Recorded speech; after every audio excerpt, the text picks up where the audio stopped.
వాళ్ళ కుటుంబాన్ని నేను జీలుస్తున్నానంట. అవునా కాదా తమ్ముళ్ళు? అన్నాడా లేదా?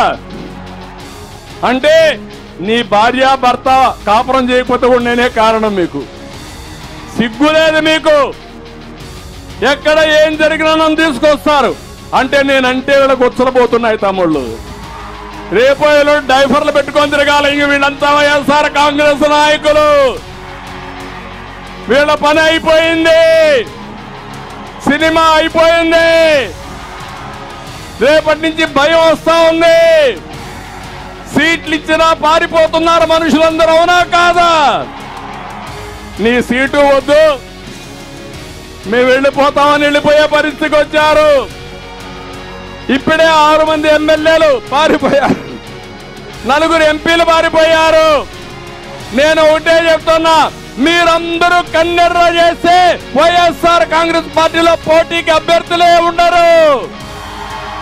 దానికి మీరు సిద్ధమా అని మిమ్మల్ని అడుగుతున్నా. ఇంకా భయం ఉందా అని మిమ్మల్ని అడుగుతున్నా.